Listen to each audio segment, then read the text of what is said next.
안녕하세요. 한영숙 목사입니다. 오늘 본문인 요한복음 2장 17절부터 19절까지의 말씀을 읽겠습니다. 제자들이 성경 말씀에 주의 전을 사모하는 열심이 나를 삼키리라 한 것을 기억하더라. 이에 유대인들이 대답하여 예수께 말하기를 네가 이런 일을 행하니 무슨 표적을 우리에게 보이겠느냐. 예수께서 대답하여 가라사대 너희가 이 성전을 헐라 내가 사흘 동안에 일으키리라. 6월절에 예루살렘에 올라가신 예수께서 성전을 청소하셨습니다. 청소를 했다기보다는 난동을 부렸다는 말이 어울릴 것입니다. 예수께서는 성전 안에서 소와 양과 비둘기를 팔던 사람들을 쫓아내고 돈을 바꾸어 주던 사람들의 상을 뒤집어 엎는 소란을 뿌렸습니다. 유대인들에게 예루살렘 성전은 최고의 자랑거리였습니다. 지금도 그러하지만 당시에도 예루살렘 성전은 세계 도처에서 올라온 순례자들로 북적거렸습니다. 먼 길을 와야 했기 때문에 제사에 사용할 제물을 가지고 올 수 없었던 순례자들을 위하여 성전 안에서 제물을 팔았습니다. 양과 소와 비둘기는 이런 이유 때문에 성전에 있었고 순례자들이 가지고 오는 돈이 예루살렘에서 통용되는 화폐가 아닌 것들이 많았기 때문에 돈 바꾸어 주는 환전상들이 성전 안에 있었습니다. 예수께서는 내 아버지의 집으로 장사하는 집을 만들지 말라고 하시면서 채찍으로 이들을 모두 쫓아내셨습니다. 하나님의 집이 도둑의 소굴로 변해 있는 것을 도저히 그냥 두고 볼 수 없었습니다. 하나님을 사랑한다고 하면서 자기의 욕심을 위하여 하나님의 이름을 이용하며 적당히 얼렁뚱땅 하나님을 속여 넘기려는 인간의 위선과 간악함을 지나칠 수가 없었다는 말입니다.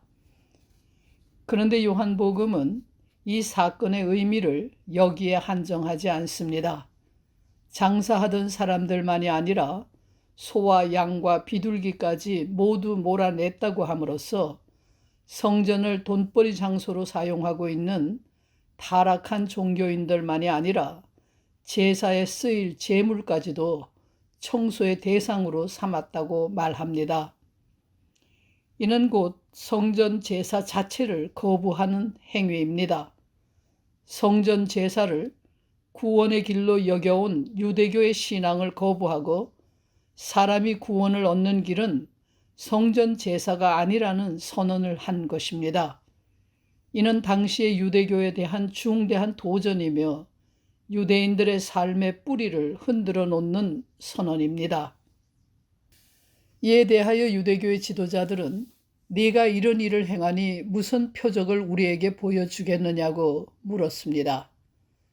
이 질문은 하나님께 드리는 제사로서 인간이 구원을 얻을 수 없다면 무엇으로 구원을 얻을 수 있다는 말인가? 제사 외에 구원을 얻는 다른 길을 네가 제시할 수 있느냐는 물음입니다. 이에 예수께서는 너희가 이 성전을 헐라 내가 사흘 동안에 일으키리라고 대답하셨습니다. 건물이 아닌 예수 자신이 그 대안이라는 말입니다. 물론 유대인들은 이 말의 의미를 알아듣지 못했습니다. 그러나 제자들은 예수께서 부활하신 후에 성전이신 예수 자신을 가리킨 말씀임을 깨달았습니다. 우리는 눈에 보이는 성전과 제사를 자랑으로 삼는 유대인들과 자기 자신의 존재를 내세우는 예수 앞에서 어느 쪽을 선택할 것인지 질문받고 있습니다. 예루살렘 성전인가 예수인가 구원을 위한 길을 선택해야 합니다. 일반적으로 사람들은 제각기 자기만의 성물을 지니고 있습니다. 자신이 지린 예루살렘 성전이 각자에게 있습니다. 이것만은 누구에게도 양보할 수 없는 나의 것이라는 어떤 것을 가지고 있습니다. 모든 사람은 자신의 자랑거리를 우상처럼 지니고 있다는 말입니다. 그 자랑거리를 더욱 빛나게 만들기 위하여 치장하고 포장하고 과장합니다. 자랑거리가 없어지는 것을 견디지 못하기 때문에 이를 빼앗기지 않으려고 위선자가 되고 허풍쟁이가 되고 거짓말쟁이가 되기도 합니다. 그러나 예루살렘 성전으로는, 인간의 자랑거리로는 구원에 이르지 못하며 참 생명을 얻지 못합니다. 영생을 얻으려면 예루살렘 성전을 버리고 자신이 안주하고 있는 성물을 버리고 예수를 선택해야 합니다. 예수를 선택한다는 것은 예수의 십자가를 받아들이는 것입니다.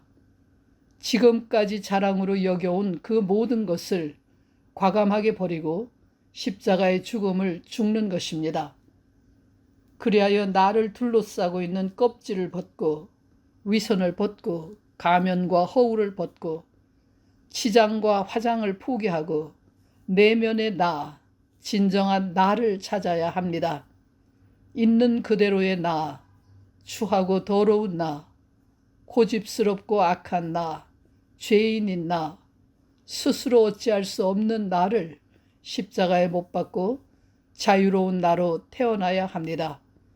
예수와 함께 십자가에서 죽는 사람에게는 영원한 부활 생명이 주어집니다.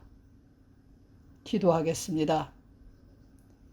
예수를 믿는 믿음으로 자신을 십자가 앞에 내려놓고 새 생명을 얻는 저희가 되게 해 주시옵소서. 예수 그리스도의 이름으로 기도합니다. 아멘.